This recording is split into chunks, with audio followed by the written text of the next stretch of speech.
Hi ವೀಕ್ಷಕರೇ, ನಮಸ್ಕಾರ. ಹೇಗಿದ್ದೀರಾ? ನಾನೊಂದು ಇವತ್ತು ವಿಶೇಷವಾದ ವಿಡಿಯೋ ಮಾಡ್ತಾ ಇದ್ದೀನಿ. ನೀವು ಇದನ್ನು ಗಮನಿಸಿರ್ಬೋದು, ಆಯಿತಾ?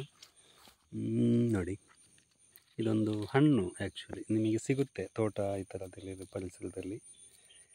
ನೋಡಿ, ಈ ಥರ ಇದು ಹಣ್ಣು. ಇದನ್ನು ನಾವು ಸ್ಕೂಲಲ್ಲಿ ಇರುವಂಥ ಟೈಮಲ್ಲೆಲ್ಲ ಮಕ್ಕಳಿದ್ದಾಗ ತುಂಬ ಇಷ್ಟಪಟ್ಟು ತಿಂತಾಯಿದ್ವಿ. ಅಷ್ಟೊಂದು ಟೇಸ್ಟ್ ಆಯಿತಾ, ಇದು ತುಂಬ ಡಿಫ್ರೆಂಟ್ ಆದ ಟೇಸ್ಟ್. ಇದು ಈ ಟೇಸ್ಟ್ಗೆ ಏನು ಹೆಸರು ಕರೆಯೋಣ, ಒಂಥರ ಮಧುರ ಇರುವಂತಹ ಟೇಸ್ಟ್, ಆಯಿತಾ? ಸೊ ನೋಡಿ, ಹೀಗಿರುತ್ತೆ. ಇದರಲ್ಲಿ ಏನಂದರೆ ವಿಶೇಷ, ಇದರ ಟೇಸ್ಟ್ ಏನಂದರೆ ಒಂಥರ ಹುಳಿ, ಒಂಥರ ಸ್ವೀಟ್, ಡಿಫ್ರೆಂಟ್.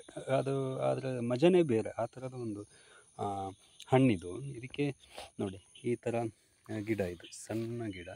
ಹಣ್ಣಾಗ್ತಾ ಆಗ್ತಾ ಬರುವಾಗ ನೋಡಿ ಹೀಗಾಗುತ್ತೆ. ಅದರ ಒಳಗಡೆ ಬಿಚ್ಚಿದಾಗ ನಮಗೆ ನೋಡಿ ಈ ಥರದ ಹಣ್ಣು ಸಿಗುತ್ತೆ ತಿನ್ನಲಿಕ್ಕೆ. ತುಂಬ ಟೇಸ್ಟ್ ಇರುತ್ತೆ. ಇದಕ್ಕೆ ಬೇರೆ ಬೇರೆ ಹೆಸರು ಕೂಡ ಇದೆ.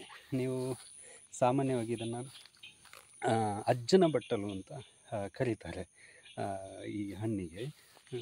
ಇನ್ನು ಬೇರೆ ಬೇರೆ ಹೆಸರು ಇದ್ದರೂ ಇರ್ಬೋದು. ಸೊ ನನಗೆ ಅದ್ರ ಬಗ್ಗೆ ಜಾಸ್ತಿ ಮಾಹಿತಿ ಗೊತ್ತಿಲ್ಲ. ಬಟ್ ನಿಮಗೇನಾದರೂ ಇದ್ರ ಬಗ್ಗೆ ಹೆಸರು ಗೊತ್ತಿದ್ದರೆ ಕಮೆಂಟ್ ಮಾಡಿ, ಆಯಿತಾ?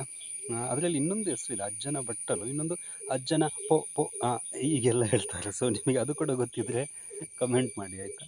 ಓಕೆ, ಬಾಯ್. ಈ ವಿಡಿಯೋ ಇಷ್ಟ ಆಗಿದ್ದರೆ ಶೇರ್ ಮಾಡಿ, ಸಬ್ಸ್ಕ್ರೈಬ್ ಮಾಡಿ. ಬಾಯ್.